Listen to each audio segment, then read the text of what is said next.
Hey, this is part 3 of Burgers versus Dogs, also known as How to Write a Paragraph, also known as Mr. C talks about food way too much in this series.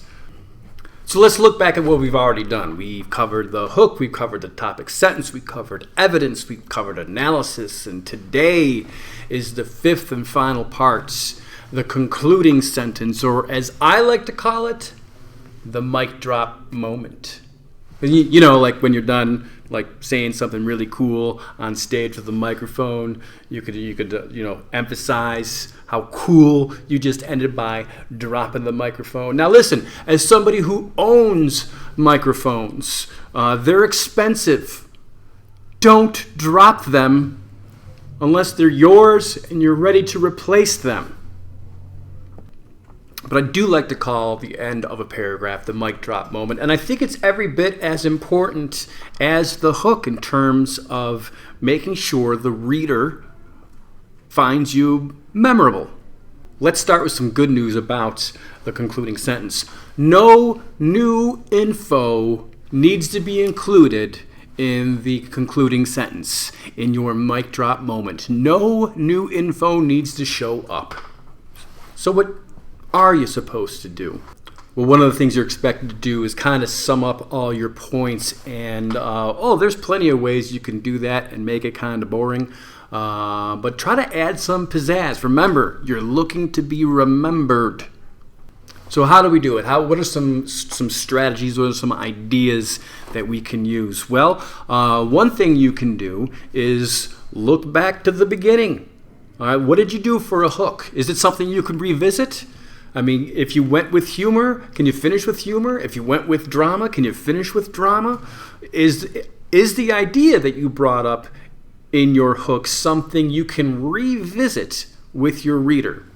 If you don't think it's a good idea to revisit your hook and maybe rework it a little bit more, then there are some other things that you should consider. And you should start with assuming that the reader now agrees with you. You've done your job, you've done it well, and you've convinced them that you're right, and they will never eat another hot dog again. They may even switch to an all-burger diet, which I'm not recommending, even though I'm not a nutritionalist, but just general common sense tells me that you shouldn't eat burgers full-time. But assuming the reader now agrees with you will put you in a mindset to help you choose words, phrasings, and vocabulary that really add strength to everything you just said. You end up having a kind of course I'm right attitude to your writing. I want to talk real briefly, just for a second here, about the pronoun I. You've probably been told in the past not to use it at all. I don't know if that's necessarily the perfect piece of advice, but one thing you should be aware of is when you have that pronoun I in an opinion piece. Well, let me demonstrate. I think hot dogs are better than hamburgers, as opposed to hot dogs are better than hamburgers. It's almost the exact same sentence, right? But there's that little difference of I think, and that shrinks your argument. It makes it sound like just little old me thinks that hot dogs are better than hamburgers, as opposed to everybody knows that hot dogs are better than hamburgers because we all have common sense and you've listened to my paragraph. You see the difference? It's a subtle thing, but these subtleties lead to better writing. Another thing you can do for your final sentence is have a call to action. In my paragraph, if my call to action would be encouraging people to switch from the common hamburger to the much more exciting hot dog. Another useful phrase, if there's one thing you learned. That's the phrase. That's if there's one thing that you learned, end of phrase. And then you could finish that phrase, and it gives you a nice kind of starter to revisit your most important points of the paragraph you just wrote.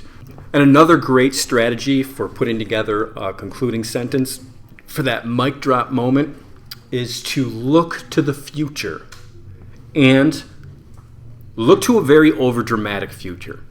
If I wanted to go with that plan for my pro hot dog essay, I could go with something along the lines of, I dream of a future where the lowly Frankfurter is finally given its due.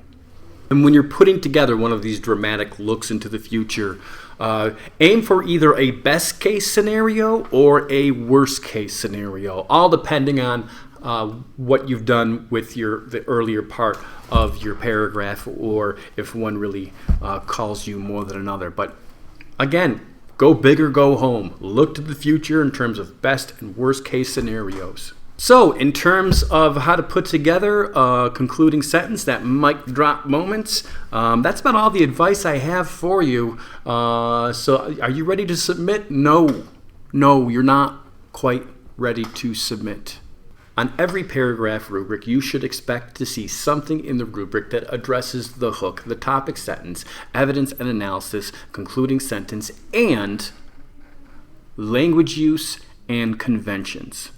I want to take a couple minutes to talk about language use and conventions, because it is definitely something you should take another look at before you press that submit button. If you want more points in language use, there's two things that I'm going to suggest you focus on: your vocabulary and your sentence structure. For vocabulary, take a look back at your paragraph. Do you seem to be repeating some words over and over and over? Now, granted, I imagine hamburger is probably one of them. There's going to be some times where it's inescapable that some words are going to be repeated.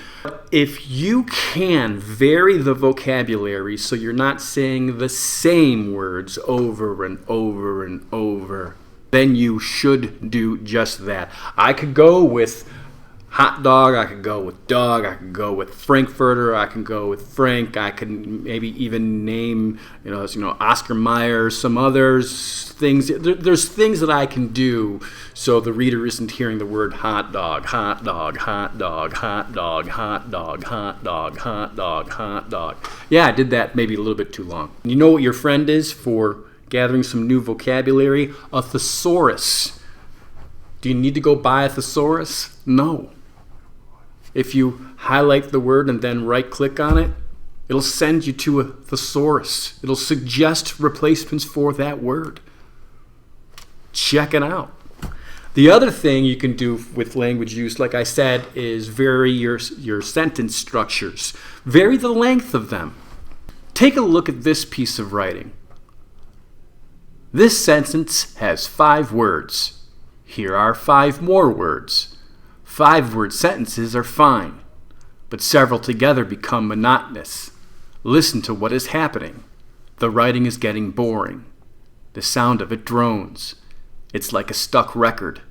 The ear demands some variety. Now listen. I vary the sentence length, and I create music. Music. The writing sings.